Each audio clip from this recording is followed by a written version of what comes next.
আসসালামু আলাইকুম। তো আজকে আমি অষ্টম শ্রেণীর যে তথ্য ও উপাত্ত অধ্যায়ের যে আমাদের যে অঙ্কগুলো আছে তার ভিতরে আমি প্রচুরক নির্ণয়ের যে অঙ্কটা আছে সেটা নিয়ে আমি আজকে আলোচনা করব। তো চলো শুরু করি। তো আমাদের যে প্রশ্নটা দেওয়া আছে তোমাদের বইয়ের হচ্ছে নয় নয় নাম্বার অঙ্কের ঘ নাম্বারটা, ঠিক আছে? তো এটার আমরা কি করব? প্রচুরক নির্ণয় করব। প্রচুরক নির্ণয়। তো প্রচুরক জিনিসটা কি? প্রচুরক জিনিসটা আমাদের দুই ধরনের থাকে। একটা আমাদের শ্রেণী ব্যাপ্তি বাদে, আর আমাদের এই যে এরকম শ্রেণী ব্যাপ্তি দিয়ে থাকে। অর্থাৎ শ্রেণী ব্যাপ্তি মানে এই যে দেখো 41 থেকে 45, এটা এর ভিতরে তো আমাদের কি আছে? সংখ্যা আছে, এই জন্য এটাকে বলা হয় শ্রেণী ব্যাপ্তি। তো আমাদের দেওয়া থাকবে কি, মনে করো তোমাদের দেওয়া আছে এরকম, যে এরকম দেওয়া আছে যা তামাতা উপাত্ত গুলো দেওয়া থাকবে, ঠিক আছে? এরকম এলোমেলো দেওয়া থাকবে, তোমরা কি করবা? এটাকে ঊর্ধ্বক্রমে সাজাই নিবা। কি ক্রমে? ঊর্ধ্বক্রমে সাজিয়ে পাও, ঊর্ধ্বক্রমে সাজিয়ে পাই। তাহলে সাজিয়ে পাইলে আমরা কি পাই দেখি তো। তাহলে 2, তারপর কত 5, 5, 5, তারপর কত 6, তারপরে 6। এটা সাজাইলাম। তো আমাদের এটা যদি আমরা প্রচুরক নির্ণয় করি তাহলে কি হবে? যেই সংখ্যাটা, মনে রাখবে প্রচুরক মানে যেই সংখ্যাটা বেশি বার আছে সেটাই আমাদের প্রচুরক। তাহলে আমাদের এখানে কত আছে? 2 আছে একবার। তাহলে লিখবো যে 2 আছে। 2 আছে কয়বার? একবার। তারপরে 5 আছে কয়বার? 5 আছে আমাদের 3 বার। আর 6 আছে কয়বার? 2 বার। ঠিক আছে, তার ভিতরে আমাদের বেশি আছে কোনটা? 5, 3 বার। তাহলে এটাই হবে আমাদের প্রচুরক। ঠিক আছে, যেটা হবে আমাদের বেশি সেটাই আমাদের প্রচুরক। এটা আমরা বিন্যস্ত বা অবিন্যস্ত থাকলে আমরা কি করবো? ঊর্ধ্বক্রমে অর্থাৎ বিন্যস্ত আকারে সাজাই নেব। ঠিক আছে, তো এটাকে আমরা বলবো শ্রেণীব্যাপ্তি বাদে। আর শ্রেণীব্যাপ্তি দেওয়া থাকলে প্রচুরক নির্ণয়ের সূত্র আছে, সেটা কি? এল প্লাস f1 বাই f1 যোগ f2 ইন্টু কত? এইচ। এটা হচ্ছে আমাদের প্রচুরক নির্ণয়ের নিয়ম। যেখানে এলটা কি? প্রচুরক শ্রেণীর নিম্ন সীমা। কি সীমা? নিম্ন সীমা। নিম্ন সীমা, তাহলে নিম্ন সীমা জিনিসটা কি? তো এখান থেকে আমরা উদাহরণ নিলাম। আমাদের শ্রেণী ব্যাপ্তি কত? 41 থেকে 45। তো আমাদের প্রথমে যেটা থাকবে, অর্থাৎ যেটা থাকবে সেটাকে আমরা বলবো নিম্ন সীমা, আর যেটা পরে থাকবে সেটাকে বলা হবে যে ঊর্ধ্ব সীমা। ঊর্ধ্ব সীমা বা উচ্চ সীমা। ঠিক আছে, অর্থাৎ ছোটটা হবে নিম্ন সীমা, বড়টা হবে ঊর্ধ্ব সীমা বা উচ্চ সীমা। f1 কি? f1 হচ্ছে আমাদের, f1টা কি? f1 হচ্ছে যে প্রচুরক শ্রেণীর প্রচুরক শ্রেণী প্রচুরক শ্রেণী বিয়োগ প্রচুরক শ্রেণীর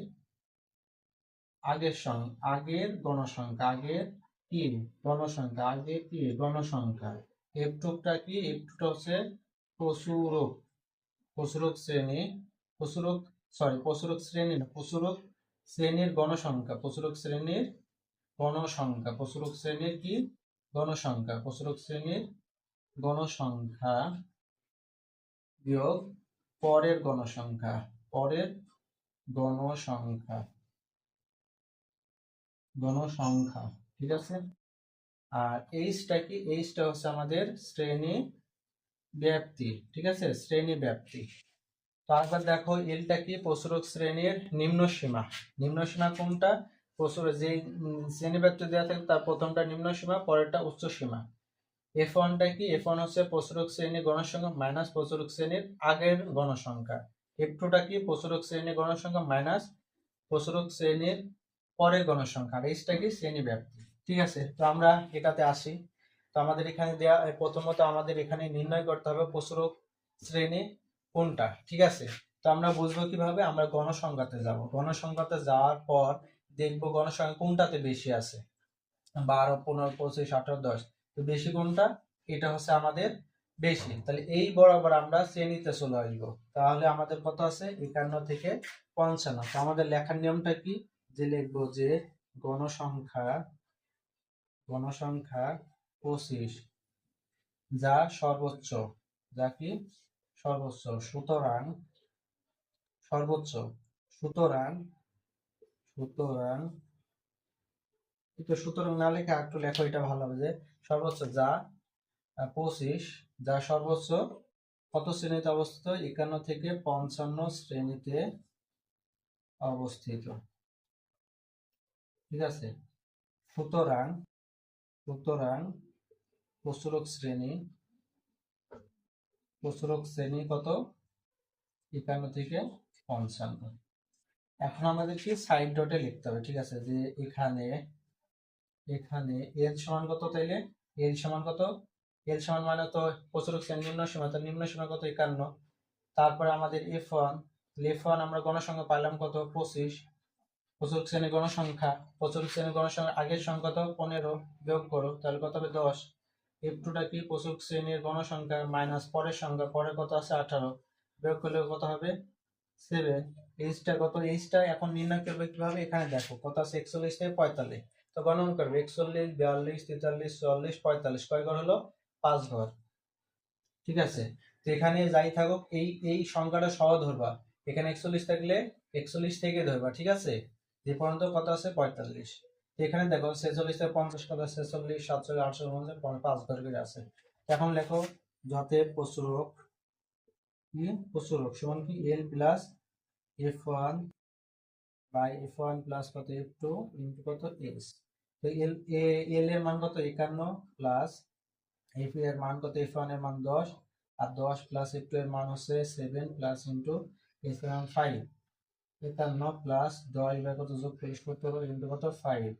তো তোমাদের এখন কাজ কি, তোমাদের এখন কাজ হচ্ছে যে এই যে আমরা কি ভাগের কাজটা করবো আগে। ঠিক আছে, তো ভাগের কাজটা করার সাথে আমি সাজেস্ট করবো যে এটা সরাসরি ক্যালকুলেটরে একবারে তুলবা, তাহলে মানটা অ্যাকুরেট আসবে।